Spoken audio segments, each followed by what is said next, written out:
Buenos días. Continuamos con las sesiones del seminario que hemos dedicado a la reflexión sobre si podemos hablar o no de una visión universal de los derechos humanos. Hoy tenemos el honor de que nos acompañe Roselia Bustillo Marín, quien es maestra en Derechos Humanos por la Universidad Iberoamericana, especialista en Derechos Humanos por la Universidad Complutense de Madrid y especialista en Derecho Constitucional y Ciencia Política por el Centro de Estudios Políticos y Constitucionales también de Madrid. Asimismo, es doctoranda en Antropología por la Universidad Nacional Autónoma de México y en Derecho Electoral por la Escuela Judicial Electoral. Es profesora de la Universidad Iberoamericana desde el año 2004.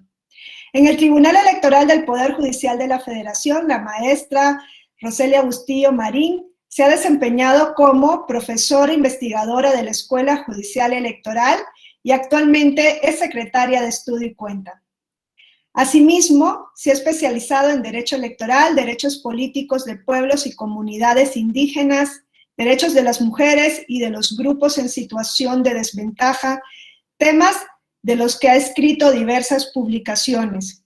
Recientemente acaba de publicar en la editorial Tirano Blanc, en coautoría con el magistrado Felipe de la Mata Pisaña, la obra Justicia Electoral Principialista, que es una obra de imprescindible consulta para entender la labor ejercida por el Tribunal Electoral del Poder Judicial de la Federación en los últimos 25 años. Hoy nos habla sobre un tema de gran importancia para México, como es el tema de los derechos en la cosmovisión indígena, y podemos decir que nos congratulamos porque tenemos a una ponente de lujo, pues además de su admirable trayectoria académica y profesional, Roselia Bustillo Marín se autoadscribe como mujer indígena. Así que este tema no podría ser abordado por una persona más idónea sino como la maestra Bustillo Marín, a quien le agradecemos que esté con nosotros hoy y a quien le dejo el uso de la voz.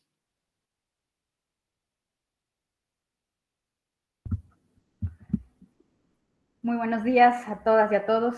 Muchas gracias, Wendy, por la presentación. No era para tanto, realmente. Pero, pues, bueno, vamos a hablar de un tema que lo que he visto, que ya han hablado un poco sobre este maravilloso seminario, que la verdad a mí me apasiona el tema de la universalidad de los derechos humanos, porque pues hay que plantearnos desde dónde surge el discurso, las manifestaciones de lo que son los derechos humanos, ¿no? Plantearnos primeramente qué son los derechos humanos, porque a veces damos por sentado, ¿no? Ya están en la Constitución, están en los tratados internacionales y tenemos el deber de aplicarlos. Pues sí, pero hay muchas preguntas y creo que vienen ustedes observando o viendo desde las dos ponencias anteriores, ¿no?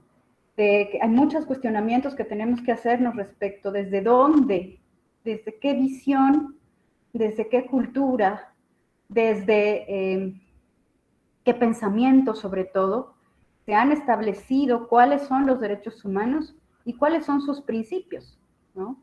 Y que si esos principios que se siguen de la aplicación de los derechos humanos realmente abarcan todas las visiones del mundo o solamente están dadas a partir de una visión que fue la que se implementó a partir de, pues, no nos vayamos más allá de lo que fue la Grecia, la Roma, ni la declaración,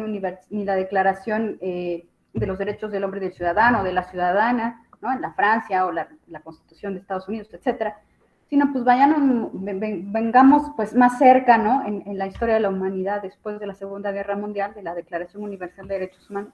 Pero ni siquiera eso, ni siquiera los pactos, las declaraciones, sino cómo el Estado mexicano, si lo aterrizamos de manera particular a nuestro país, pues cómo hemos interpretado los derechos humanos en el, podríamos decirlo, en el contexto en que se configuró el Estado Nacional, ¿no? Hemos pensado que entonces el Estado Nacional, si nosotros vemos nuestro artículo primero constitucional, pues pareciera que la universalidad de los derechos humanos, si bien es un principio obligatorio para observar los derechos humanos, respetarlos y protegerlos por todas las autoridades del país, y para tener una, podríamos decir, una cultura de enfoque de los derechos humanos en el país, ¿desde dónde? ¿No? ¿Desde dónde se pensaron y se están pensando? Primeramente yo les diría, a ver, México, si bien se ha construido a través de su historia de conquista y su historia de país colonizado por varios años, ¿no? Hasta antes de la independencia, después ya hablaremos un poquito de eso, pero podríamos decir que generalmente es un estado en el que se configuró a partir de un pensamiento occidental, no solamente de cuestión geográfica, sino un pensamiento que viene desde esa configuración occidental judio-cristiana, ¿no? A partir de esos valores éticos y esa moralidad, de alguna manera, en donde vienen ya plasmados o de alguna manera vienen ya dadas algunos valores que se fueron implementando en el Estado a partir, ¿no?, de esa historia en la configuración del Estado mexicano después de la conquista. Y entonces pareciera que el hablar de los derechos humanos, pues vienen dadas desde ahí, ¿no? Desde esa forma de ver cómo debemos actuar y cómo debemos entender a los derechos humanos en el Estado mexicano, como si el Estado mexicano fuera solamente, estuviera solamente conformado por una sola visión de mundo, ¿no? En donde todos pensáramos de la misma manera y todos pensáramos que nuestro actuar fuera de manera homogénea, ¿no? Como si la riqueza de la humanidad no importara, ¿no? Que es lo que le da la riqueza de la humanidad, es las diferencias entre cada uno de nosotros o los diferentes grupos de la sociedad, ¿no? Y entonces a partir de ahí, pues hablar de la cosmovisión, de los derechos humanos de los pueblos indígenas, como si existe una universalidad o la visión universal de los derechos humanos, pues yo iniciaría diciéndoles que, pues la verdad, pues sí, pensamos en que los derechos humanos son universales, pero se hacen o se aplican o se llegan a hacer, porque es nuestro reto, ¿no?, llevarlos a ser universalizables, es decir, ¿cómo los hacemos universalizables? Pues de manera distinta. No hay una sola forma de hacer universales a los derechos humanos de manera homogénea. Son universales, pero ¿cómo llegamos a concretarlos?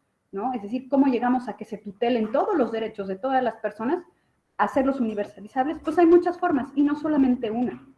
Y para poder llegar a hacer que los derechos humanos sean universalizables, pues hay que tomar en cuenta esa diversidad humana. Porque ante la diversidad humana, la protección de los derechos no se va a dar de la misma forma, porque entonces estaríamos negando, ¿no?, las diferentes formas de pensar y de ver o de ejercer humanidad en la tierra o en el mundo, ¿no? Bueno, en concreto en México. ¿Qué pasa entonces? Primero hay que pensar, si nosotros nos vamos primeramente a pueblos indígenas, yo diría, ¿por qué hablar de pueblos indígenas?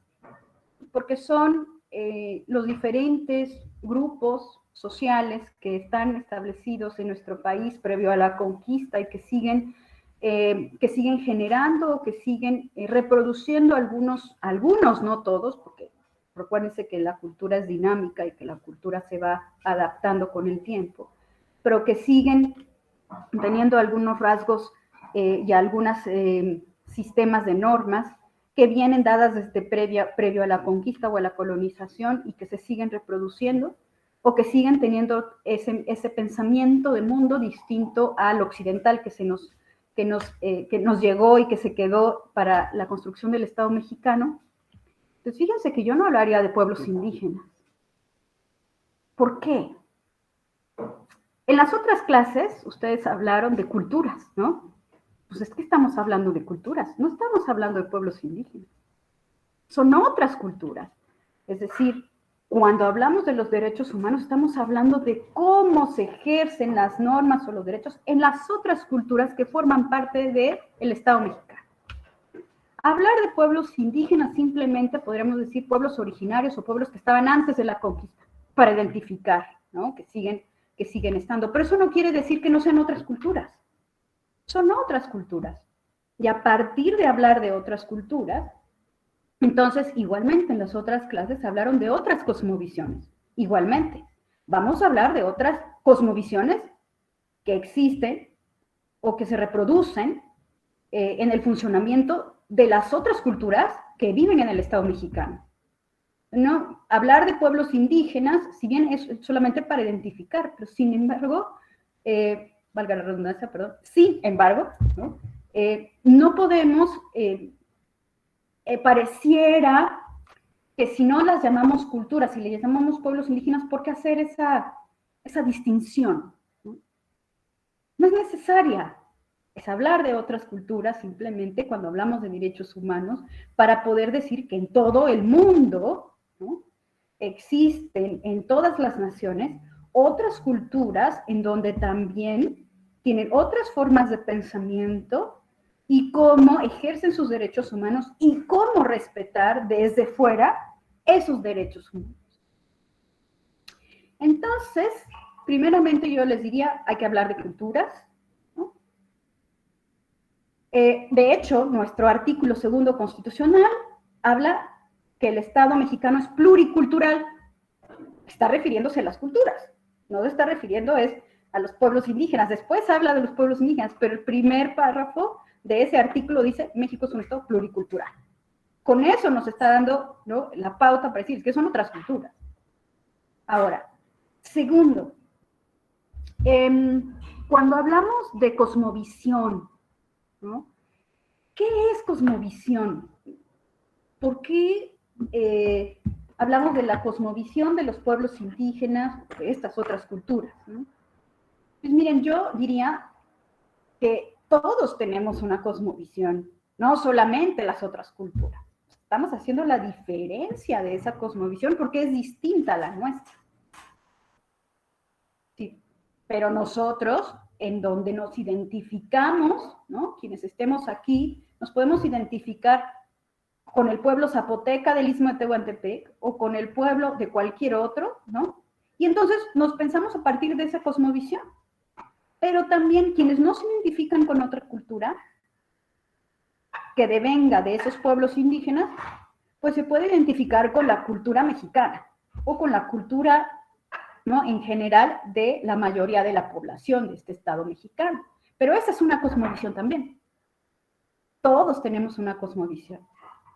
Lo que pasa es que aquí hay que pensar desde, como empecé, ¿no?, desde dónde nosotros hablamos desde los derechos humanos, pues es desde la cosmovisión de la mayoría y la cosmovisión que nos dejaron de manera occidental. Y entonces decimos, es que los otros tienen cosmovisión. Pues claro, porque nos estamos haciendo, ¿no?, humanidad hacia los otros, como dijeran los Zulu de África, ¿no?, los Ubuntu, ¿no?, cuando dicen Ubuntu, pues es que somos humanidad hacia otros, ¿no? O yo soy porque nosotros somos. Pues sí, o sea, yo estoy identificando mi cosmovisión desde la mayoría porque estoy identificando que los otros tienen otra cosmovisión y entonces por eso somos distintos. Entonces esos otros tienen una cosmovisión, pero nosotros también tenemos una cosmovisión. Todos en el mundo tenemos una cosmovisión. Hay que ver en cuál nos identificamos. Ahora, ¿a qué nos referimos con esa cosmovisión? Pues es que al final son el conjunto de creencias, de valores y sistemas de conocimiento, ¿no?, que contiene una vida social o que atiende a una vida social. Y todo ese conjunto de creencias y de valores que tenemos, pues hacen un sistema, podríamos decir, de significados, de símbolos, de creencias, ¿no?, que engloba y ordena, ¿no?, y nos ubica en un sistema de vida social. Pero todo eso lo tenemos todos. Ese sistema de vida, de cómo vemos al mundo a partir de los símbolos que nosotros le damos a las cosas, los significados que le damos a las cosas, ¿no?, Pues es a partir de esas creencias y valores de donde nacemos o de donde nos identificamos. Y esa cosmovisión, pues sí, esa cosmovisión que tienen todas las personas sí es universal. Es decir, los derechos humanos son universales porque todas las personas tienen una forma de ver el mundo, ¿sí? En eso estamos de acuerdo. Todas tenemos una forma de ver el mundo, todos nacemos, ¿no? Iguales, ¿no? Independientemente de dónde nacemos, pues porque pertenecemos, ¿no? A la humanidad, somos seres humanas o seres humanos, ¿no? Con eso. Ahora, ¿qué sucede? Que si entonces en las otras culturas, ¿cómo vamos a observar cada cosmovisión de esas otras culturas? Lo que pasa es que tenemos asentado por la historia de la humanidad que los derechos humanos deben de pensarse, protegerse, promoverse, garantizarse solamente desde una forma. Y que esa es la única y podríamos decir la más valiosa. Sin embargo, no hay una única y tampoco es que solamente una sea la más valiosa, sino todas lo son, ¿no? Todas las formas de protección son valiosas a partir de la propia cosmovisión de la cultura. Pero eso no quiere decir que pues estas tengan sus propias restricciones, sus propias limitantes, ¿no? Todas la tienen sus restricciones, todas tienen sus limitantes, todas tienen las formas de ser progresivos a los derechos humanos, todas tienen las formas de hacerlos interdependientes o indivisibles, ¿no? Con sus propias características, pero esas formas dependen de la propia forma en que vemos al mundo. Entonces, si nosotros tenemos ese panorama, otra pregunta sería, si México está conformado, el Estado mexicano, por 65 pueblos indígenas, más de 380, 370, por ahí, alguien, diversidad lingüística, y más, pues si solamente Oaxaca tiene 10,000 comunidades, ¿no? Imagínense cuántas comunidades hay en el país que se identifican, ¿no? Pertenecientes a una cultura distinta. Todas. Entonces, ¿cómo podemos hablar de la cosmovisión de los derechos de los pueblos indígenas si hay tantas comunidades como pueblos indígenas identifican? Por tanto, a pesar de esa diversidad, primero tenemos que pensar que hay tantas comunidades como pueblos indígenas identifican. Entonces, la pregunta es, ¿cómo podemos pensar en una sola cosmovisión indígena? ¿No? O en una sola cosmovisión en el Estado mexicano y hablar solamente de una. No podemos. Tendríamos que hablar de todas las formas de ver el mundo de cada una de las comunidades indígenas que haya del país. Y no pensar que ninguna es menos que otra, ni pensar sino simplemente pensar que es otra forma de ver el mundo, y ya, así de simple. Acuérdense que a veces lo simple nos cuesta más trabajo, ¿no? Entenderlo, ¿no? Y a veces nos complicamos más la vida sin decir, pues es que es simple, tienen otra forma de ver el mundo, y ya, se organizan de otra manera, tienen otra forma de generar sus normas, tienen otra forma de elegir a sus propias autoridades, hay otra forma de sancionar, hay otra forma de ver, de observar las conductas, ¿no? De cada una de sus autoridades. Eso es, porque es otra cultura, ¿no? Y así de simple. Lo que pasa es que no estamos acostumbrados o no nos han educado, ¿no? Porque esto, pues, a ver, yo lo descubrí ya a mis, ¿qué les diría yo? Pues cuando tenía yo unos 24, 25 años, lo descubrí. Yo pensaba, ¿no? Que, digo, lo digo por experiencia propia, ¿no? No porque, no, experiencia propia, decir, claro, yo crecí en una comunidad indígena y yo tengo, ¿no? Estos rasgos, pero yo pensaba que eso lo veían todas las personas. Y claro que no, yo era la única que lo veía dentro de la propia comunidad y dentro de algo que yo veía cotidiano y de manera normal y costumbre. Pero vas al exterior y ves que no lo ven así los demás. Ves que en el exterior se ve de manera distinta. Entonces, eso hace que veamos que no hay una forma estandarizada de cómo, de las cosmovisiones pues podríamos ir en la República Mexicana, en donde todos nos podamos entender. Porque claro, hay que entender que todas las cosmovisiones son distintas y que a veces no vemos de cómo nos educan, que hay diferentes cosmovisiones que son válidas y también deben ser respetadas a partir pues de que se generan sus propias normas, sus propias formas de vivir la vida en comunidad, por ejemplo. Entonces, regresando a la premisa anterior, pueblos indígenas, a pesar de esa diversidad de todas las cosmovisiones que hay en la comunidad, se ha llegado a una discusión, ¿no? En decir, bueno, si bien hay una diversidad, es posible establecer rasgos generales que se puedan compartir.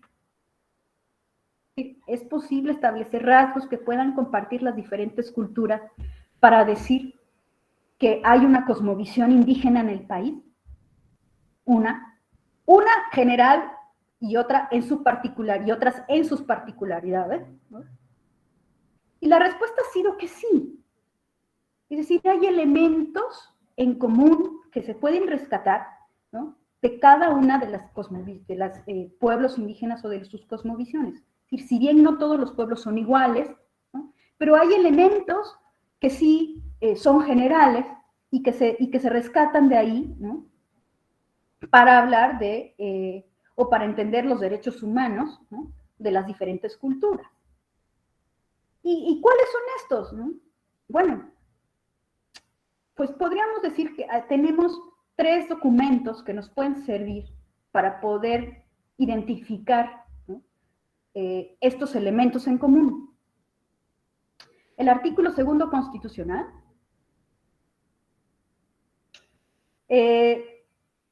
la Declaración Universal de los pueblos y de los derechos de los pueblos indígenas, generada por la Organización de las Naciones Unidas, y la otra, la Declaración Americana de los Derechos de los Pueblos y Comunidades Indígenas. Estos 3, de manera general. Pero fíjense, imagínense tanto conflicto han tenido los estados-nación de entender que los pueblos indígenas tienen derechos humanos particulares y que deben ser identificados, pues porque sus cosmovisiones de alguna manera sí se desprenden o son distintas a los estados-nación, y ahorita vamos a ver por qué. Que, por ejemplo, la Declaración de la ONU de los Derechos de los Pueblos Indígenas estuvo buscándose muchísimo, muchísimo tiempo, hasta que fue en el año 2007, no es una de las recientes declaraciones, que se estableció en el Sistema Universal de los Derechos Humanos. En el 2007, no fue hace mucho, ¿eh? Y ni se diga la Declaración Americana de los Derechos Humanos, que esa fue en el 2016. ¿Cuántos años tiene la Declaración Americana? Porque los estados-nación no, o sea, decían, es que darles derechos, ¿no? Pues es que no les están dando derechos, ya los tenían. Hasta antes de que se conformaran los estados-nación, ¿no? Ya estaban ahí, ¿no? Entonces, ¿desde dónde viene ese pensamiento que no se podía establecer una declaración en donde estuvieran todos de acuerdo, ¿no? Bueno, y fíjense, ¿cuáles son esos derechos en común que podríamos entender que pueden desprenderse de esas cosmovisiones indígenas de todo el país? Que no quiere decir que sean las mismas para todos, pero sí hay derechos en común, que podríamos decir, ¿no? uno y el principal de donde deriva todo, ¿no? La libre determinación y la autonomía y autogobierno de los pueblos y comunidades indígenas. Es esa, ¿no? Es decir, los pueblos indígenas tienen el derecho, y es un derecho humano, a la libre determinación, tienen derecho a la autonomía y al autogobierno en todas las cuestiones que tengan que ver con sus asuntos internos, ¿no? Para darle, podríamos decir, funcionamiento a su propia comunidad, y que vienen haciendo desde, pues, sin contar los años, muchísimos años y siglos, ¿no? Eso, el solo hecho de identificar eso a partir de este derecho parte de una diferencia en la que podremos entender, no se habla de un derecho particular, pues podríamos decir de una dimensión individual, sino desde una dimensión colectiva. Es un derecho colectivo y que nos costó mucho tiempo entender que había derechos humanos que se podrían entender o que se podrían establecer desde la colectividad. Porque se habla de los pueblos indígenas tienen libre determinación, es un derecho colectivo, es decir, que ellos pueden ejercer a partir de su propia cultura cómo decidir, ¿no? Y los procesos y procedimientos para generar sus normas, para generar sus sistemas de vida en su propia comunidad a partir de su propia cosmovisión, es decir, a partir de los significados y símbolos que le dan al mundo. ¿Y eso cómo se traduce? Se traduce en que tienen su propio sistema de valores, sus propios sistemas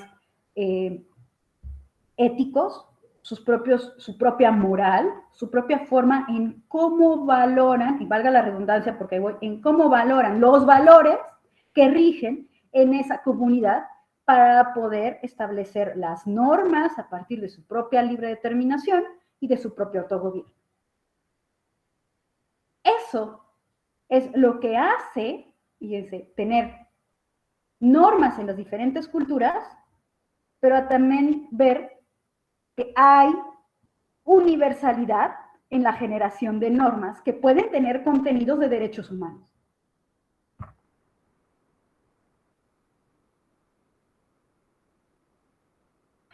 Entonces, en ese sentido, pues podemos ver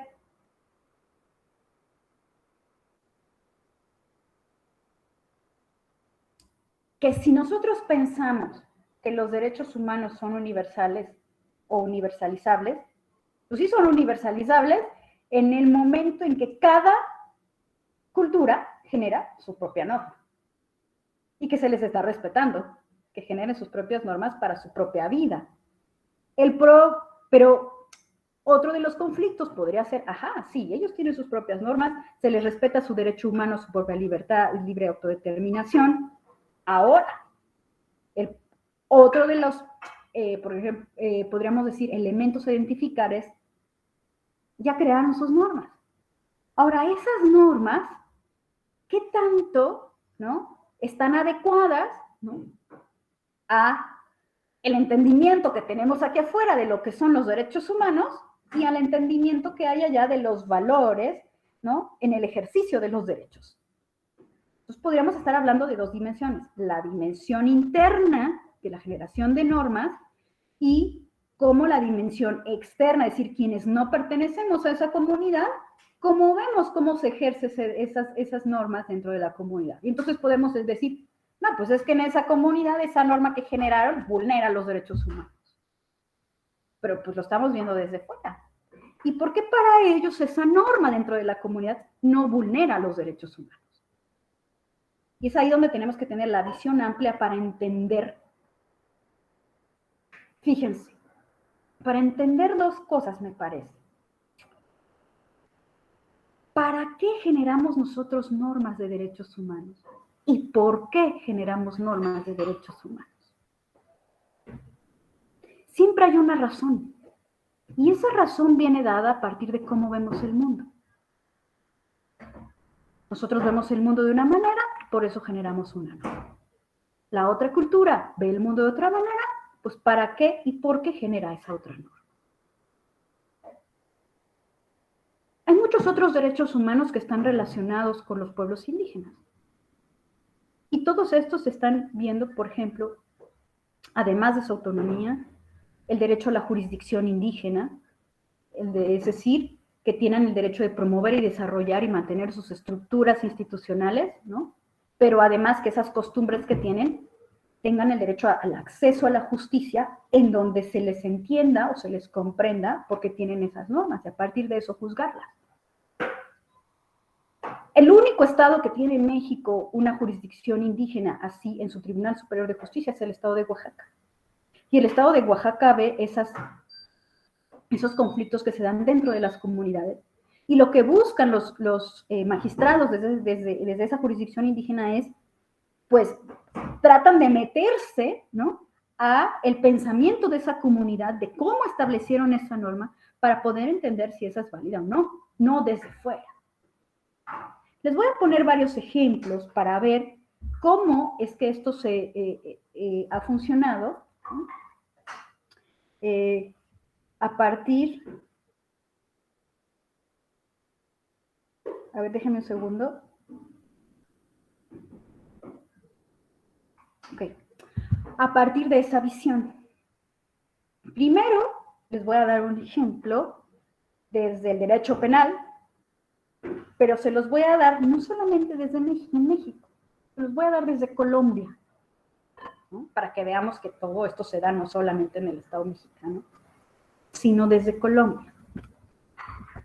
Fíjense, este era un caso, de hecho, si ustedes lo quieren revisar, ¿no?, esta es una sentencia de 1996, 349 de 1996, en donde el Tribunal Constitucional de Colombia, pues, tenía que resolver una cuestión si el uso del fuete, ¿no?, en una comunidad indígena identificada, o sea, llamada Emberá-Chamí,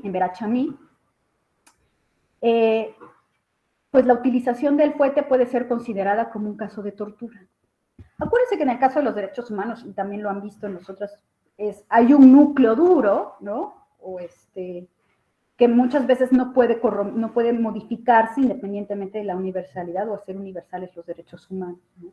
Y uno de estos núcleos es, pues, los casos en donde la tortura, los tratos o penas crueles, inhumanas o degradantes, pues no son tolerados a partir del sufrimiento de la persona. En este caso, ¿qué era lo que tenía que resolver? Considerar si el uso del fuete como una pena a alguien que haya cometido un delito en esa comunidad realmente podría considerarse una pena degradante que humilla al individuo, ¿no?, delante de otro o su mismo fuero interno, ¿no?, por ejemplo. Es decir, exponer al individuo al escarnio público sin buscar al escarnio público, ¿no? Pero es que esta era la razón de esa norma. Por eso les decía, hay que preguntarnos siempre para qué y por qué de las normas. En esta comunidad, ¿no?, esta pena decía, pues es que nosotros la pusimos como una práctica que se utiliza normalmente entre los integrantes de la comunidad, que tiene como fin, no es exponer al individuo al escarnio público, sino buscar que recupere su lugar en la comunidad. Es decir, hagan de cuenta que cometió un delito y pues entonces se salió, ¿no?, de ese ejercicio comunal de la vida en esa valga la redundancia, en esa comunidad. ¿Y qué pasó? Pues en el caso de que el fuete hubiera sido considerado como un caso de tortura, pues sí estaríamos frente a unas restricciones que justificarían la imposición de una visión mayoritaria frente a la comunidad, es decir, desde fuera hacia la comunidad, ¿no? Pero en caso contrario, la Constitución colombiana, pues, ¿qué hizo? pues, en la lectura de la cosmovisión de la Constitución colombiana, impone el mayor respeto a la cosmovisión de los grupos indígenas en ese estado. Y aquí lo que interesaba subrayar es que en esta ocasión la Corte Constitucional colombiana argumenta que a partir de la plena conciencia de la tensión entre la sociedad mayoritaria, fuera de la comunidad, y la comunidad indígena, entre lo general y lo particular, eso es lo que pensamos que está mal desde fuera, ¿qué sucede en el caso concreto? Lo particular. Y lo particular fue la sanción del fuete impuesta, ¿no?, al individuo por una asamblea general o una asamblea comunitaria, muestra claramente, ¿no?, una tensión entre dos tipos de pensamiento. El de la sociedad comunitaria, de la sociedad comunitaria de los PAES, que son, así se le llama a los integrantes de esa comunidad, y desde afuera. Se castiga porque se cometió un delito, ¿no? Nosotros pensamos desde afuera. Y en la comunidad se castiga para restablecer el orden de la naturaleza y para disuadir a la comunidad de cometer faltas en el futuro. Es decir, ¿para qué de la norma? Pues para uno decimos, pues para... Nosotros decimos, pues cometió un delito, hay que castigarlo. En cambio, la comunidad, su valor no es porque cometió el delito, hay que castigarlo. El valor es, hay que restablecer el orden de la naturaleza para disuadirlo, es decir, hay que inhibirlo de que cometa, ¿no?, en futuras ocasiones la misma conducta. Otra cosa, desde fuera, ¿no?, desde la visión de la mayoritaria, pues se rechazan las penas corporales por atención a la dignidad de la persona. Pero desde dentro, ¿no?, se considera como un elemento purificador necesario para que el mismo sujeto a quien se le imputa la falta se sienta liberado. Fíjense la carga de valores que pueden darse desde fuera para ver lo que sucede en esa comunidad y lo que sucede dentro de la comunidad del por qué se aplica esa sanción. Y entonces, pues esa diferencia, ¿cuál es? Si nosotros lo vemos de una manera más simple, ¿no?, pues vemos nosotros desde fuera, cometes un delito, tienes una sanción, grave o no grave, y la grave, pues es la suspensión de tu libertad, ¿sí? Y en esa comunidad, ese delito no es la suspensión de tu libertad, sino, pues, pues el latigazo, ¿no? Y si lo ponemos en una pregunta, pues de manera coloquial, ¿no? Lo que pasa es que una sociedad le está dando más valor y por eso si lo ponemos en términos de valores, pues una sociedad le está dando más valor a la integridad personal y otra sociedad le está dando más valor a la libertad personal. Ambas son sanciones, para uno es una sanción, para otro es un elemento de inhibición, de purificación y de restablecimiento de la comunidad, y la otra es una sanción porque haces una conducta, tienes una consecuencia. Pero solamente son visiones de mundo distintas. Si yo les preguntara, y ya sé que me están grabando, no importa, pero es una manera como de ejemplo, ¿no? Sí. Bueno, que me están escuchando todos afuera, dentro, ¿no?, dentro de los que están aquí, los que están en las redes sociales. Pero imagínense, si yo les pregunto, ¿qué prefieren? Cometen ustedes una falta. 5 años dentro de la cárcel o 5 latigazos y vivir en libertad. Así de simple. Esa es. Y esos son valores. Eso es. No es, alguien puso ahí por los latigazos, ¿no? Imagínate que te pierdes la vida, no sé, el crecimiento de tu hija, de tu hijo que acaba de nacer, ¿no? O sea, ¿sí? Ahí es donde no podemos nosotros decir, ay, está mal la comunidad, ¿por qué hace eso? Hay que detenernos a pensar la construcción de las normas a partir desde dónde están pensadas. Y entonces, no dejarnos ir por lo que está bien o está mal, sino hay que pensar por qué y para qué se crearon esas normas. Porque hay valores dentro de cada cosmovisión que son válidas, pero tienen que tener una razón lógica del por qué se crearon. Otro ejemplo, y ese sí es de derecho electoral, ¿no? Es una sentencia que yo siempre la pongo como ejemplo porque me parece que nos identifica muy bien, ¿no? Las normas, sobre todo en los sistemas normativos indígenas, ¿no? En las elecciones de sus propias autoridades bajo sus propios mecanismos para elegir a sus propias autoridades. Y este es el recurso de reconsideración 02 de 2011, que tiene que ver con la elección de un municipio de San Jerónimo Sosola en Oaxaca. Así es, la comunidad puso entre sus normas que como requisito para ser elegible como presidente municipal tenías que tener 25 años cumplidos, ¿no? Y pues, ¿qué dice pues así se llevó a cabo la asamblea, ¿no?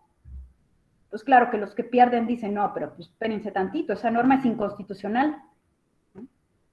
Acuérdense que también todas las normas que se generan dentro de los pueblos indígenas, dentro de las culturas mexicanas, forman parte del sistema jurídico nacional, que también son susceptibles de ser analizadas bajo el control de constitucionalidad y convencionalidad. Entonces, esa norma, pues claro que los que perdieron dicen, no, pues es que nos pusieron esa norma y entonces restringieron a la mayoría de la sociedad entre los 10 de ese pueblo, entre los 18 años y los 25 restringieron sus derechos a poder ser votados. Porque no existe ninguna norma, ni en la Constitución, ni en la Constitución de Oaxaca, ni en la Constitución Federal que diga que, pues, una edad específica para poder ser presidente municipal o presidenta municipal. Entonces, si no existe, pues es a partir de los 18 años. Existía esa restricción. Pero fíjense, la sala regional de Jalapa dijo, en el estudio de la constitucionalidad de esa norma, dijo, claro, es inconstitucional la norma porque les está restringiendo ese derecho, ¿no? Y dice, pues que se anule la elección y se mande a una elección extraordinaria. Y entonces los contrarios llegaron a la sala superior en contra de la resolución de Sala Jalapa y dicen, no, espérate. No hay ninguna restricción, ¿no? Y dicen, es que no hay restricción por lo siguiente.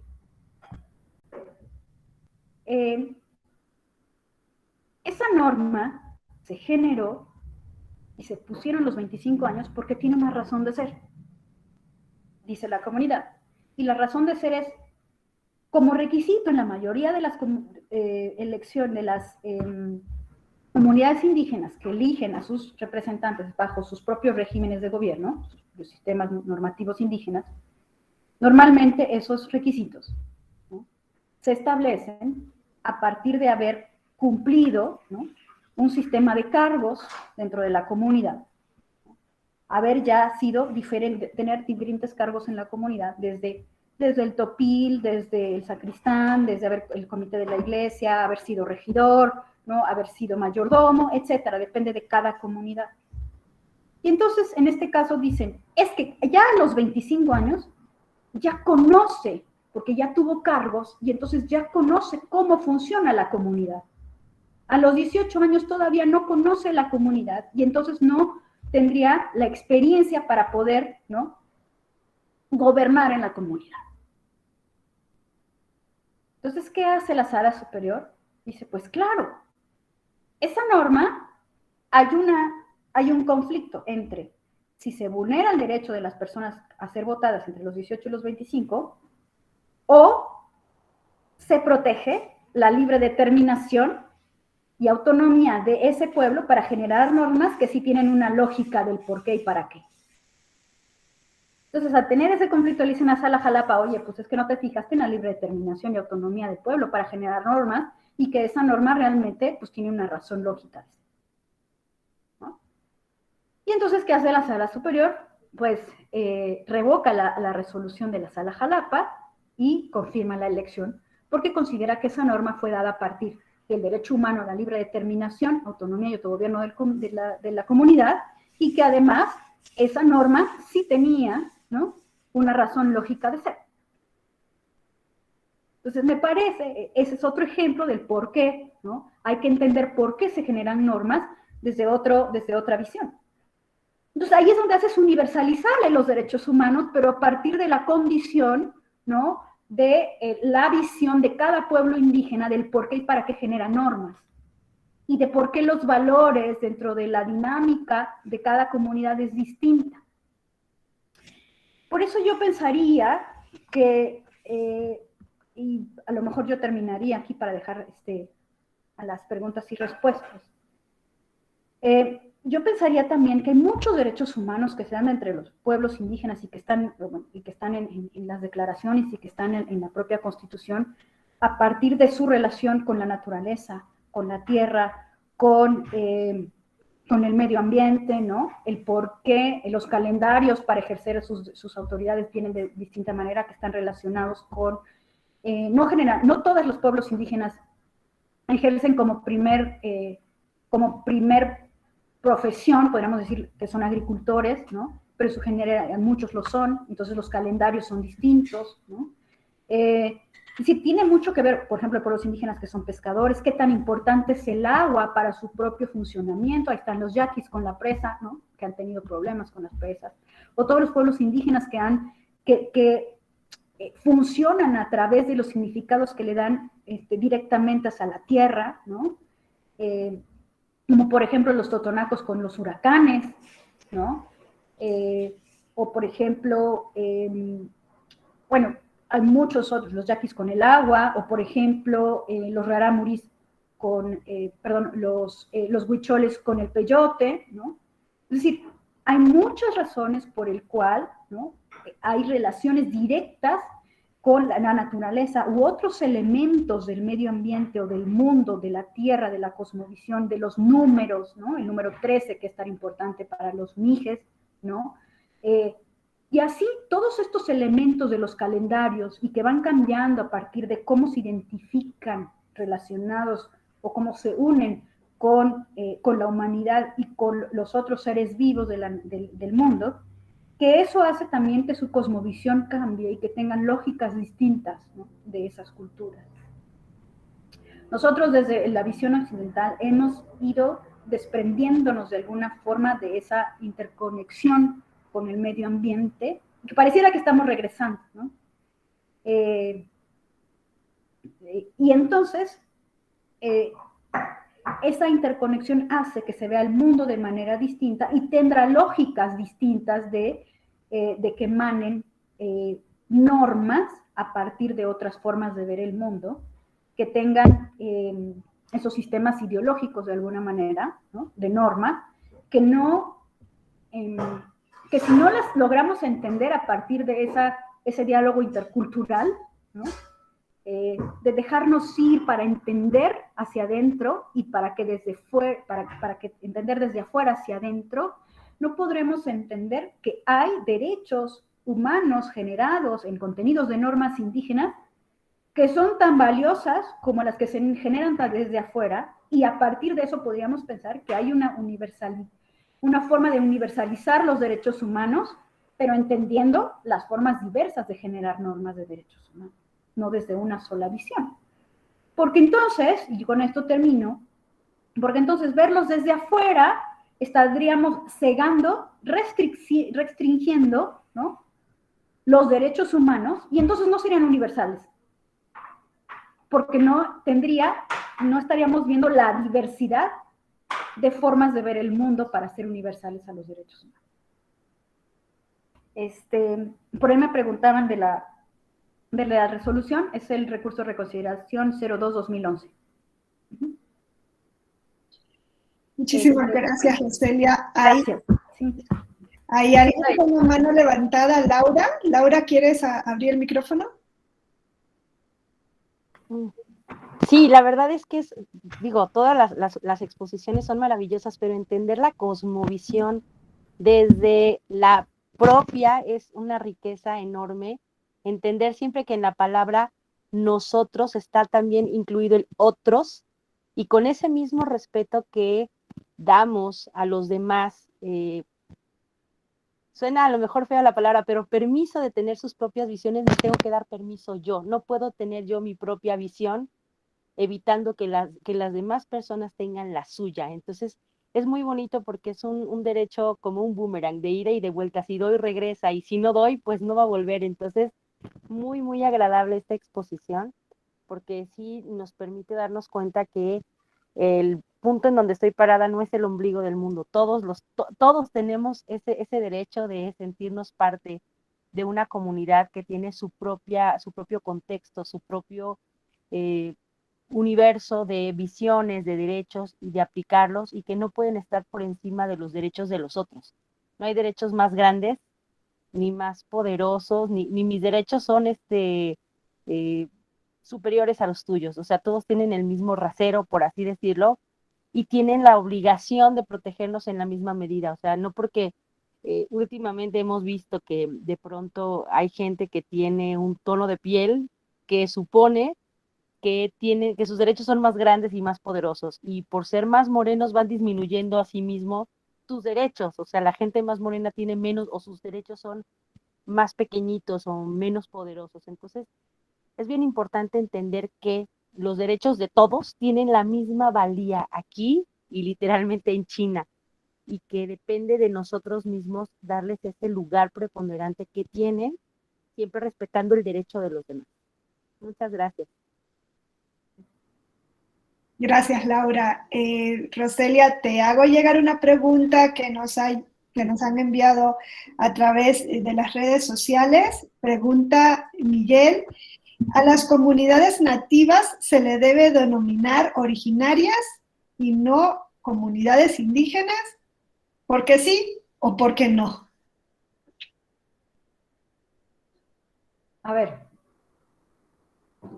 meternos en ese es un dilema que podríamos decir que está resuelto, pero sigue estando el dilema, valga la redundancia, ¿no? Originarias me parece que sería más correcto desde mi punto de vista. Indígenas, o sea, si nosotros vamos a realmente al concepto pues, etimológico de lo que es indígena, pues al final es originario del lugar. O sea, ustedes lo buscan, quiere decir originario del lugar. Entonces pareciera que estamos redundando en algo que es pues no, un pueblo originario. Claro que desde dónde estamos hablando del pueblo originario.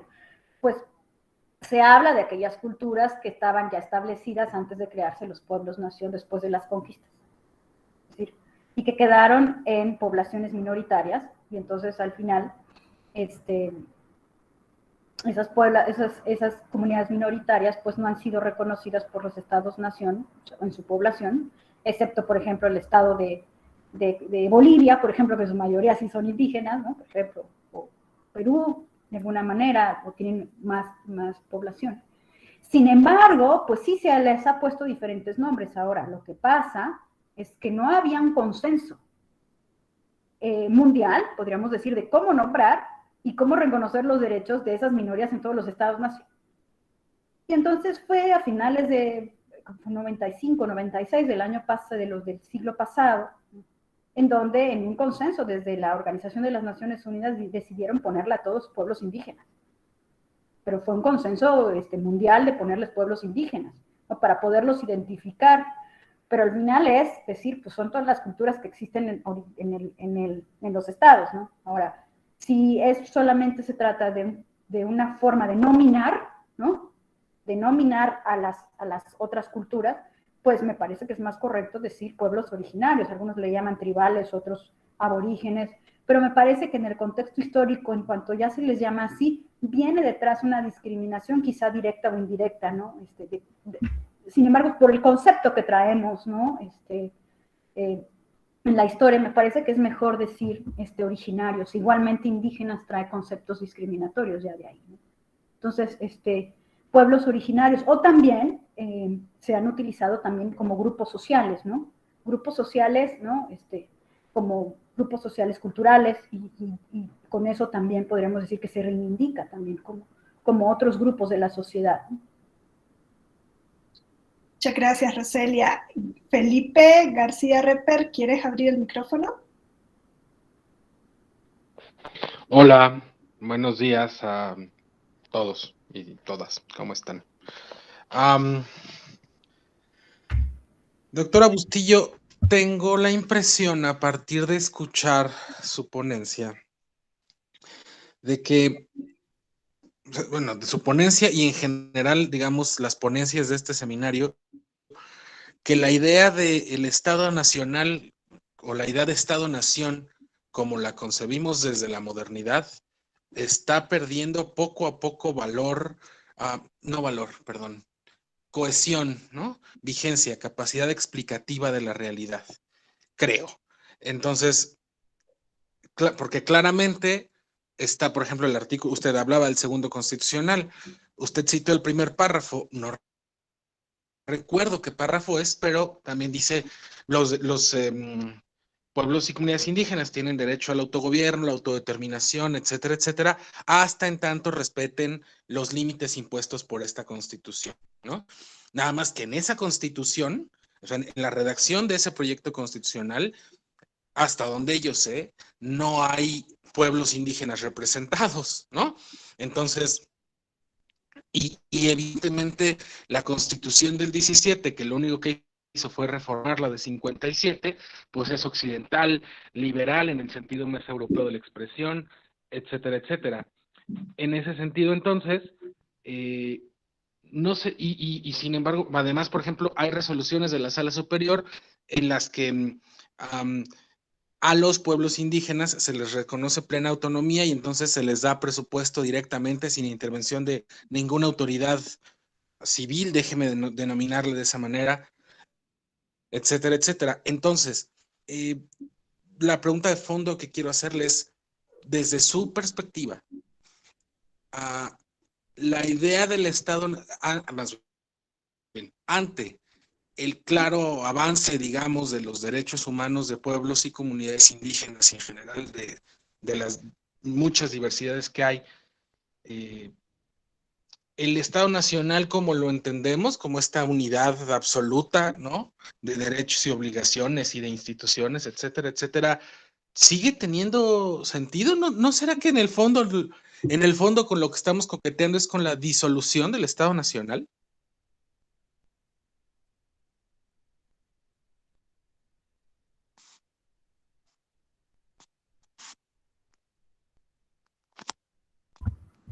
Ok, gracias Felipe por esa pregunta. Pues, o sea, esa es una pregunta de los 64,000 de alguna manera, pero a ver, voy a tratar de aterrizar y de contestar de alguna manera. A ver, efectivamente, la Constitución pues viene dada de ese concepto liberal, de ese concepto occidental, en donde lo que se pensaba era son subdesarrollados, hay que asimilarlos al Estado. Todo lo que hacen no es lo correcto y entonces hay que asimilarlos al Estado. Entonces, a partir desde ahí, ¿no? Es que viene ese concepto de, pues, hay una nación solamente única y todos tienen que acoplarse y adaptarse y asimilarse a ese único pensamiento. Porque así se pensaba de los pueblos originarios, ¿no? ¿Sí? Hay un solo pensamiento y ese tiene que venir. En la evolución de la implementación en el respeto y tutela de los derechos humanos y en la ampliación de esa tutela a los órganos, a los colectivos, como son los pueblos y comunidades indígenas o los originarios. Estoy de acuerdo contigo en lo siguiente: la capacidad explicativa de la realidad en donde se originó el Estado-Nación ya es distinta. Sí ha ido cambiando. Claro, distinta desde mi perspectiva y a lo mejor de varios de los que están aquí. Distinta en el sentido de cómo se creó esa Constitución o cómo se generó el Estado-Nación, ¿no? A partir de pensar que solamente hay una forma de ver el mundo a partir de ese pensamiento occidental liberal. En eso estoy de acuerdo. Ahora, En tu pregunta es que si ante ese avance de los derechos humanos de los pueblos indígenas u otras diversidades, esa unidad del Estado-Nación pues está en disolución, me parece que no es disolución, me parece que está en reconfiguración. Me parece que es una reconfiguración del entendimiento de lo que es el Estado Nacional. Y esa reconfiguración es que no solamente existe un pensamiento que es el único, sino que hay varios pensamientos. Y que esos varios pensamientos también conforman el Estado Nacional. Esa reconfiguración del Estado es que, si lo hacemos en concreto, es que no solamente existe un pensamiento que es el único, sino que hay varios pensamientos que conforman al Estado-Nación y que son válidos.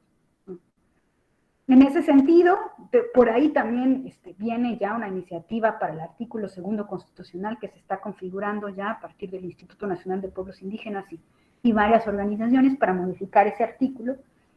Y vienen muchas cuestiones, pero sí me parecería que, por ejemplo, cuando habla de esta limitante de que tienen la libertad de autonomía y de libre determinación los pueblos indígenas, siempre y cuando no restrinjan los derechos humanos que existan en esta Constitución, pues es una norma general.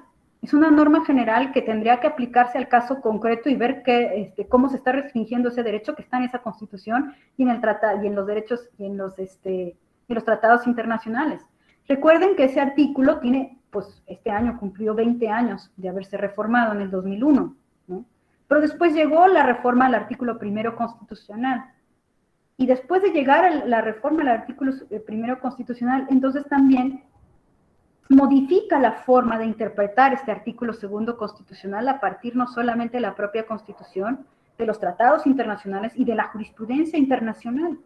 Y la jurisprudencia internacional, fíjense que pareciera que la Convención Americana de Derechos Humanos, que si bien solamente tiene en su contenido normas de tipo individual, ¿no?, ha ido interpretando o ampliando su interpretación a los derechos de los pueblos indígenas, y ha sido pionera en muchas sentencias, sobre todo, por ejemplo, contra Nicaragua y contra Paraguay, el último contra Argentina, pero el primero de Nicaragua y los otros contra Paraguay son importantísimos para entender primero, bueno, sobre todo los de Paraguay, en el sentido de que tienen personalidad jurídica los pueblos indígenas, ¿no?, cosa que no está reconocida en el artículo 2 constitucional, lo que ya hace una obligación a los pueblos, al Estado mexicano, reconocerles esa personalidad jurídica, ¿no?, por ejemplo. Es decir, ahora la interpretación de ese artículo... Ya no se oye. ¿Sí me escuchan? Sí, ¿alguien tiene el micrófono abierto? Les pido por favor que revisen, porque sí está haciendo interferencia. Creo que es José Guadalupe, no sé, pero sí, José Guadalupe Sarasúa, por favor. Sí. A ver, ahora sí. No, sí. Sí. Bueno, mi punto era que sí hay una reconfiguración en el Estado-Nación, pero hay una reconfiguración también en la interpretación del artículo 2 constitucional a partir de la reforma de derechos humanos y la jurisprudencia que es obligatoria para el Estado mexicano, que ha generado la Corte Interamericana de Derechos Humanos al interpretar la Convención Americana en los derechos de los pueblos y comunidades indígenas, por ejemplo, en el caso de Paraguay y muchos otros, pero es muy importante entender cómo les reconoce esa personalidad jurídica, ¿no?, y reconoce también su propia autonomía y libre determinación. Bueno, eso es lo que yo diría. Gracias, Roselia. Nos pregunta en el chat Marcos Hernández Ruiz. En Oaxaca contamos con la Sala de Justicia Indígena, la cual resuelve los conflictos en la materia. Sin embargo, no existe hasta el día de hoy una ley reglamentaria que regule la forma del procedimiento. Se opera a través de la Constitución, tratados y principios. ¿Sería deseable contar con una regulación procedimental? Y si es así, ¿cuál sería el enfoque que debería tener esta ley reglamentaria? Yo creo que como cualquier omisión legislativa es necesaria, ¿no? Si bien están los instrumentos para poder operar, ¿no?, pues eso no es impedimento para tutelar los derechos en general, los derechos humanos, en este caso de los pueblos originarios de Oaxaca. me parece que sí es necesaria, y su visión tendría que ser igualmente de manera general, no particular, de esa norma, de esa ley o de ese reglamento, de ese procedimiento, ¿no?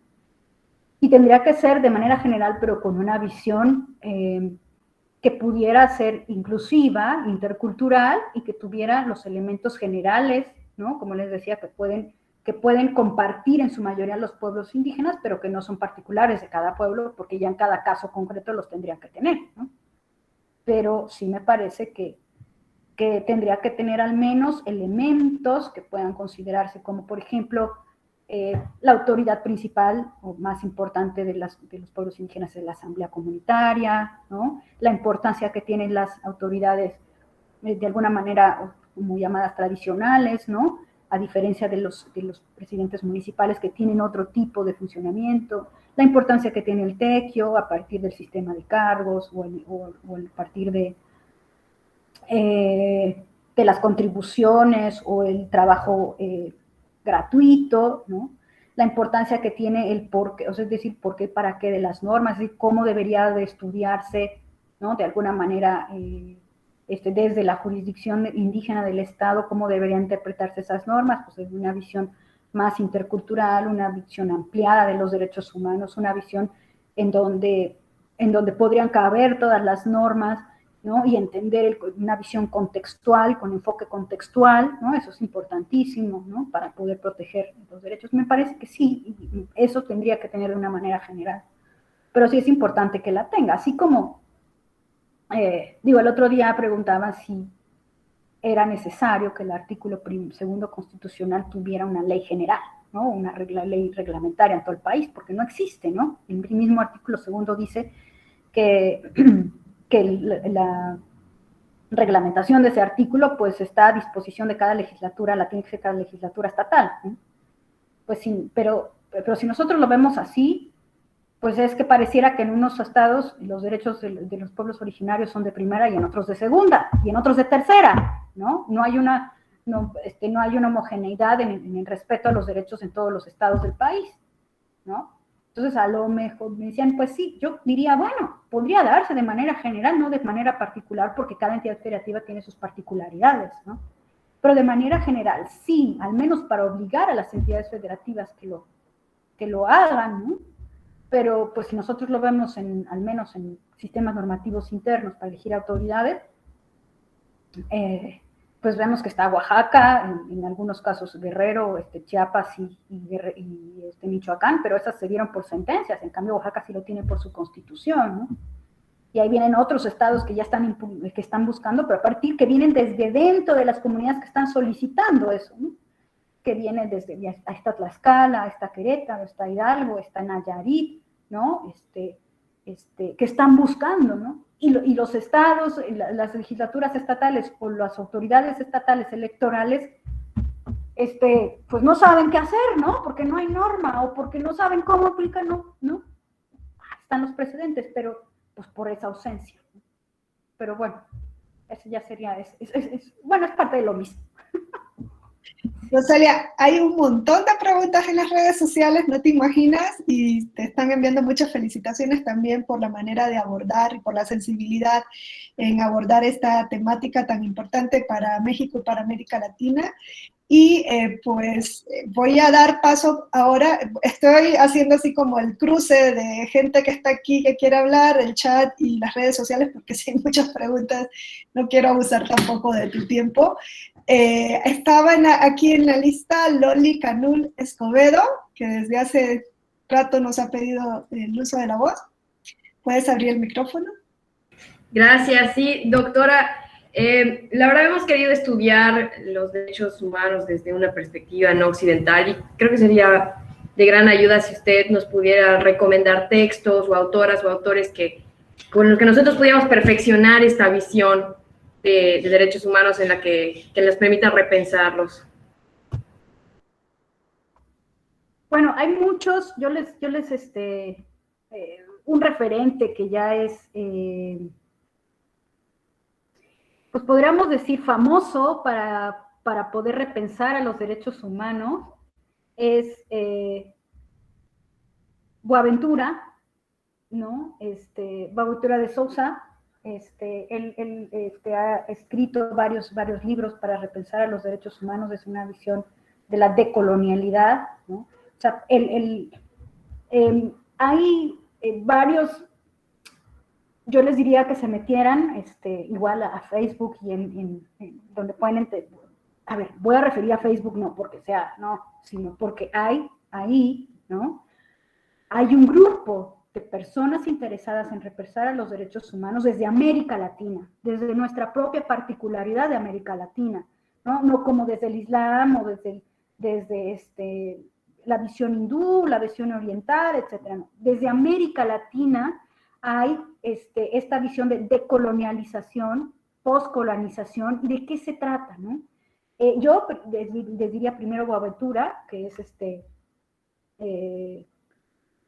Boaventura me parece que es de los de Sousa Santos, ¿no? Es un sociólogo portugués que ha escrito sobre cómo repensar y entender a los derechos humanos a partir de esta filosofía que él le llama, ¿no? Que es la epistemologías del sur, ¿no? La interpretación, ¿no? De los derechos humanos desde de las epistemologías del sur, como uno de los principales libros que tiene, ¿no? También tiene otro que se llama Decolonializar el saber, ¿no? Que también es como, descolonizar las metodologías, exactamente, ¿no? Y él pone como la base de varios de estos, de pensar de los derechos humanos, ¿no? Y hay otro, que ahorita, déjenme,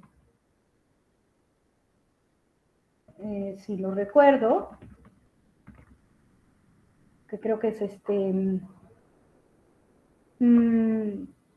bueno, también mexicano, bueno, que ya está en México, Enrique Dussel, también, si no mal lo recuerdo, que también es parte de este pensamiento de la decolonización de los derechos humanos, ¿no? También está esta otra colombiana que se llama Jimena Camargo, o Jimena Sierra Camargo, que también pues ha escrito, tiene algunas cuestiones sobre la decolonización. Y bueno, así hay varios, son los que me vienen ahorita a la mente, ¿no? Y el otro es, mírenme, porque hay otro que es Mignolo, no me acuerdo su nombre, pero si lo pueden buscar así, también puede, también nos sirve. Walter, gracias. Walter Mignolo. Y está también Ramón Grossfogel, un puertorriqueño. Exacto, también. Entonces ellos nos pueden, son parte de los, podemos clásicos, de los más que podemos leer para repensar, ¿no? Y también están las mujeres, hay mujeres, por ejemplo, mujeres feministas de la decolonización, está Francesca Gargallo, por ejemplo, que tiene varias publicaciones, Francesca Gargallo, yo a ella ella, y bueno, pues Rita Segato también, que es una antropóloga que piensa, ¿no? Desde esa decolonización, sobre todo en violencia política, violencia de género en general, a las mujeres indígenas. Bueno, y si quieren les puedo dar después, si me dan su correo, yo les puedo dar más, tener otros referentes. Gracias, Roseli. Incluso la última sesión de este seminario va a estar dirigida precisamente a esta temática, que es la sesión de Díaz Regorio, del profesor Díaz Regorio. Va a estar dirigida precisamente a esta, bueno, lo va a dirigir el enfoque más en los nuevos valores del constitucionalismo latinoamericano desde esa perspectiva, ¿no? De colonizar y de irnos a valores más originarios. Y pues también que acaban de poner, Linda, también. Mira, sobre el tema de mujeres indígenas nos preguntan en las redes sociales, Liliana López, ¿qué pasa si en una comunidad indígena una mujer quiere acceder a un cargo en la comunidad, pero por sus usos y costumbres no se les permite a las mujeres acceder? ¿Cuál será el criterio del tribunal? ¿Privilegiar los usos y costumbres o los derechos humanos de las mujeres? ya hay precedentes, ya hay varios precedentes sobre eso. Sí se ha tratado de incluir las dos cosas, ¿eh? En primera instancia, las primeras sentencias que salieron fueron, bueno, está bien, por esta vez, ¿no? Como hay que modificar su propia costumbre, su sistema normativo, en esas sentencias se dijo, bueno, vamos a dar paso, aunque no se implemente de manera rajatabla, ¿no? Una norma que permita a las mujeres votar, porque sí se les está vulnerando su derecho, pero hay que darle tiempo a que esa cultura, ¿no?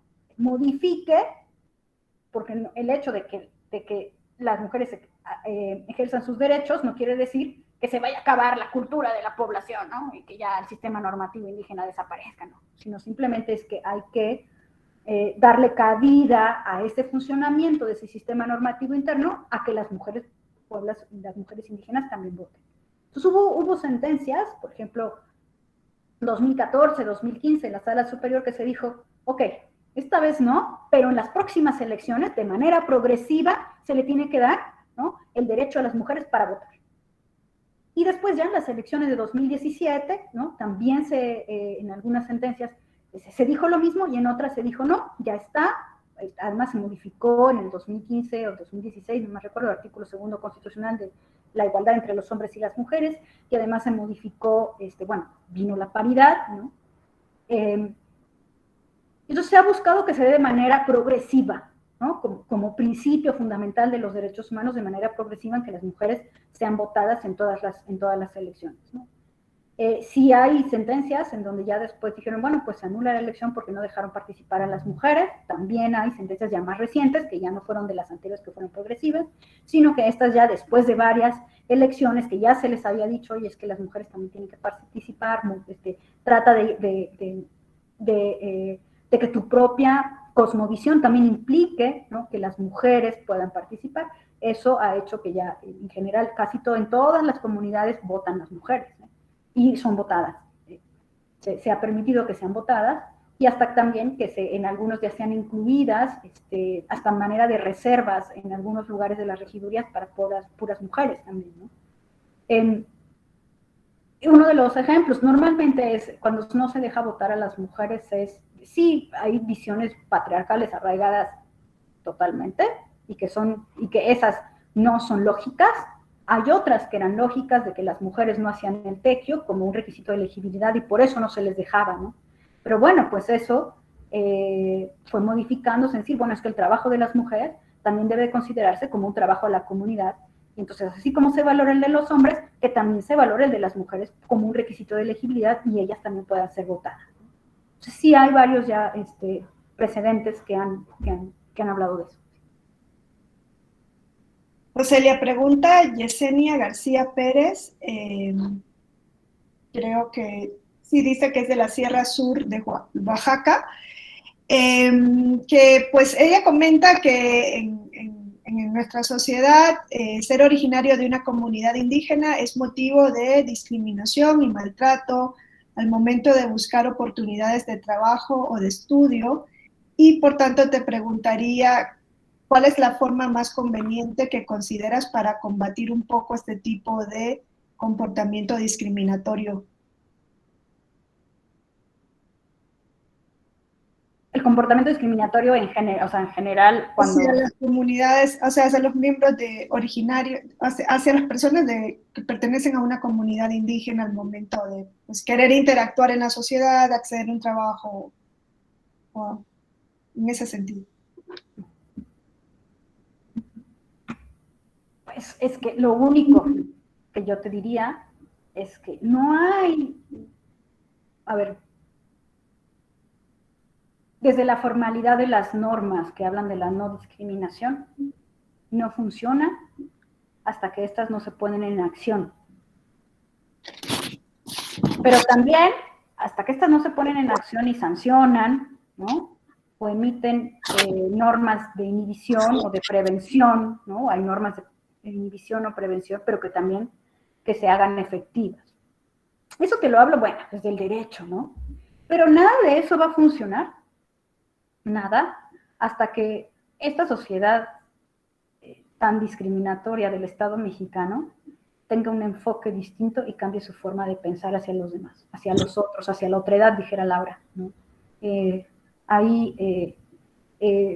Desde el momento en que nos vemos y nos pensamos, hay una discriminación tal, pero que viene dada, fíjense, desde la educación primaria, secundaria, de cómo nos enseñan que en México hay una pluriculturalidad, ¿no? Que hay otras culturas.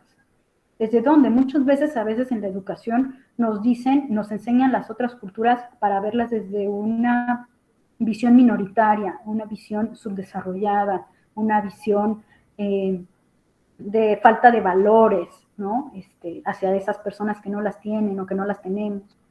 Entonces yo te diría, pareciera un discurso trillado, pero creo que hasta que no cambiemos la visión y la enseñanza de quiénes somos todos los que vivimos en esta sociedad, la cultura no va a cambiar. Si bien te digo, el Estado puede hacer muchas cosas como políticas públicas, como la sensibilización en enfoque de derechos humanos, en la prevención, en la promoción, en el respeto, ¿no? El Estado lo puede hacer. Pero mientras no se haga conciencia en el colectivo, ¿no? Esto va a seguir sucediendo. Además porque hay mucha desigualdad en el Estado mexicano, no solamente de esa desigualdad que puede venir traducida en esa discriminación, sino esa desigualdad viene dada a partir de un pensamiento en que hemos ido generando en que somos lo que tenemos, ¿no? O sea, es decir, entre más tenemos, más valemos, ¿no? También desde ese punto de vista, ¿no? O desde, podríamos decir, desde la belleza, ¿no? El concepto de belleza que tenemos, ¿no? También, ¿no? A que le damos más valor a ese concepto. Desde muchos otros conceptos que van de alguna manera de la mano, que nos llevan a discriminar al otro simplemente por cómo lo vemos o de dónde vienen. Y eso viene desde nuestra propia educación. No hay, yo creo que hemos vivido así por siglos y la manera de modificar ese pensamiento, sí, me parece que esa forma de ver el mundo tiene que ir cambiando. Y claro, por ahí dicen, claro, es que desde el punto de vista occidental, por supuesto, porque seguimos teniendo ese punto de vista occidental de las personas, ¿no? No tenemos otro punto de vista de ver a las personas o a los derechos de todas las personas de otra forma, ¿no? Seguimos teniendo ese punto de vista occidental. Dijera Felipe, bueno, es que se está, la capacidad explicativa de la realidad se está cayendo en el Estado-Nación. Pues es que yo diría, pues es que debería de caerse en el sentido de que deberíamos de verlos de otra manera y no de una forma de querer asimilar todos de manera homogénea, ¿no? Para poder dejar de discriminar, ¿no? Bueno, con eso ya. Roselia, desde Perú nos pregunta Leslie Bartra, ¿qué opina sobre la protección de la indemnidad sexual y los matrimonios con niñas consentidos en las comunidades indígenas como parte de su cultura? Ella lo enfoca en el caso peruano, pero también se puede extrapolar, ¿no? ¿Y qué opinión te merece y qué derecho consideras que debería primar? Yo te diría lo mismo que dije en el respecto a cuando hablamos de los derechos políticos de las mujeres. Es decir, pues claro que debería de pensarse desde la dignidad, un punto de vista occidental. ¿Pero qué es la dignidad?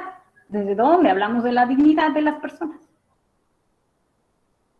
Yo diría que el elemento común de la dignidad de todas las personas, sin nombrarlo dignidad, sería el respeto. El respeto a cada individualidad de la persona. Entonces, si bien hay usos y costumbres o tradiciones como, pues eso, las mujeres pequeñas que son vendidas, o bueno, las niñas, o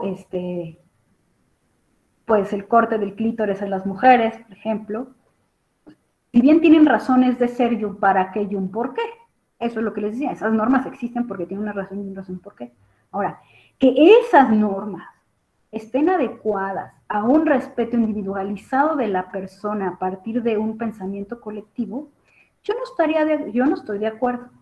Sin embargo, para modificar eso, para modificarlo, sí tiene que irse modificando ese pensamiento, pero no desde el occidentalismo, sino simplemente desde dentro, desde quienes no están de acuerdo con esa me parece que podría generarse una mejor construcción desde dentro de la comunidad, de quienes se quejan de eso, ¿no?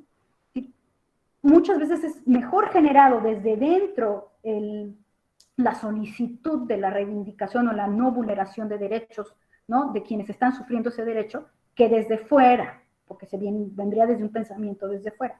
Pero tampoco quiere decir que esa falta de respeto o de individualización del ejercicio sexual de una persona, o de que esta persona sea vendida a otra, y que además, ¿qué consecuencias trae esa otra, esa pertenencia a otra persona, de una persona que no puede pertenecer a nadie porque es libre, ¿no?, porque somos libres, ¿no?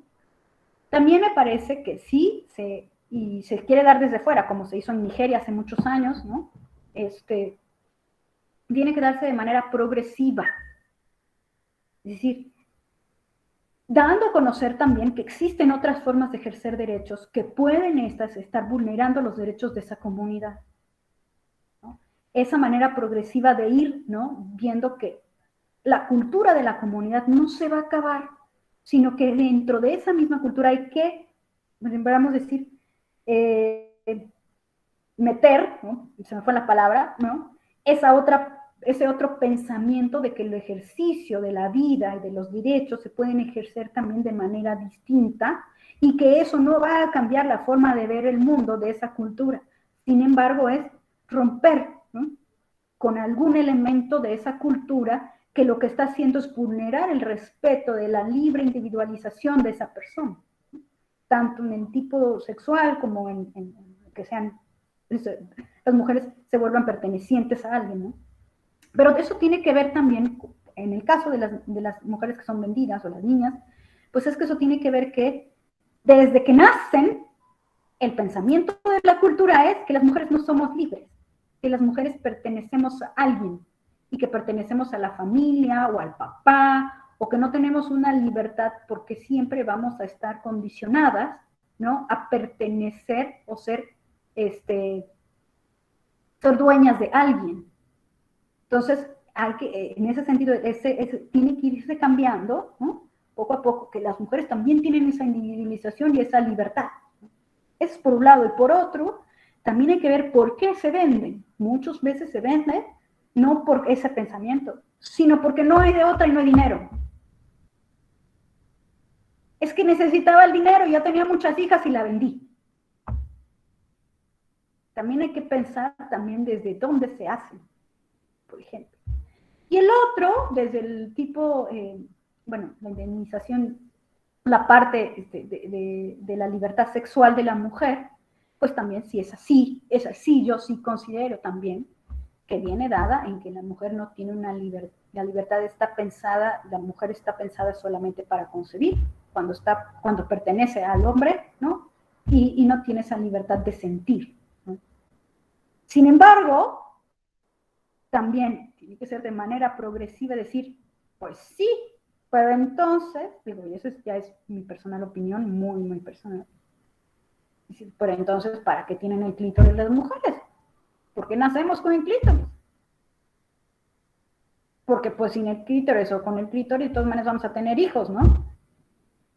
Entonces, hay razones de la naturaleza, ¿no?, por la cual pues nacemos con los órganos con los que nacemos, ¿no? Pero yo pensaría entonces que sí hay vulneración de derechos, sin embargo hay que pensar por qué y cómo para poder incidir en las culturas de una manera progresiva y no de una manera tajante desde fuera, porque si se hace tajante y desde fuera, rompes con una estructura arraigada desde hace muchos años. Entonces yo creo que eso tiene que ser igual de progresivo, siempre progresivo, y entender el porqué de esas normas. Maravilloso, Roselia. No, o sea, sí me quedo reflexionando cómo desde la primera exposición de Lucio Pegoraro hasta esta tercera se ha venido trabajando, ¿no?, en la misma línea de no imposición, de no aniquilación de culturas, de tener una visión más amplia, ¿no?, en este mundo tan tan rico y tan diverso cultural en el que vivimos. Ha sido magnífica tu participación. Desde luego no esperábamos algo distinto, ya lo habíamos dicho previamente que con esta charla y principalmente para México, y vemos que también para otros países de Latinoamérica, pues nos han llegado preguntas de Perú también, pues iba a ser para aterrizar, ¿no? Todo esto que se ha visto previamente, quizá de una manera más abstracta, aterrizarlo a lo que vivimos aquí a diario. Roselia nos ha dejado asentado que no existe una sola visión de ver el mundo, por lo que no podemos valorar un sistema desde una perspectiva de una sociedad homogénea. Fíjense, desde Occidente aún seguimos cuestionando, y aquí se vio en muchos de los planteamientos que le hicieron a nuestra ponente, prácticas o la legitimación sobre algunas prácticas propias de los sistemas normativos indígenas por considerarlos contrarios a los derechos humanos, pero aquí Roselia nos pregunta, pero ¿desde qué visión de los derechos humanos hablamos, ¿no? Y también ella nos deja claro que hay que tener esa mirada de por qué y para qué existen los derechos. Entonces, aquí creo que debemos rescatar todos los conocimientos que nos ha dado hoy nuestra ponente, en el sentido de tomar en cuenta y respetar la cosmovisión propia de la cultura indígena con sus propios valores y con su forma de pensar, ejercer, y como ella nos decía, promover y respetar los derechos humanos. Muchísimas gracias, Roselia. Ha sido un placer tenerte hoy. Siempre aprendo muchísimo cuando te escucho, y también me ayuda a sensibilizarme en la materia, y creo que eso es una opinión compartida por todas y todos los que te hemos escuchado el día de hoy. Gracias. Muchas gracias, gracias a todas y a todos. Gracias, Roselia, y pues a todos y a todas los que nos han acompañado a través de la plataforma, también muchas gracias, y a quienes nos han seguido a través de nuestras redes sociales. Los esperamos, los esperamos el día lunes a las 11 para hablar de la visión de los derechos en la cultura islámica con el profesor Ricardo Rabinovich Beckman de la Universidad de Buenos Aires. Muchas gracias y buena tarde. Gracias, hasta luego. Muchas gracias, Roselia. Nos vemos. Gracias. Buenas tardes, gracias. Hasta pronto, un placer. Gracias, hasta pronto. Gracias. Hola, Wendy. Saludos. Bye. José Luis. Gracias, buen día. Rosario, ya vi que sí pudiste entrar. Ya, Sí. gracias. Parece que fue la plataforma algo. Sí, hay mucha gente en el Facebook que me está diciendo, pero pues es que para mí me es imposible, tampoco yo no manejo eso, y pues sí hay que tenerlo en cuenta para también el registro, ¿no? Y pues para ver qué se puede hacer para el día lunes. Muchas gracias. Nos Buen día vemos, para todos. Eduardo. Gracias.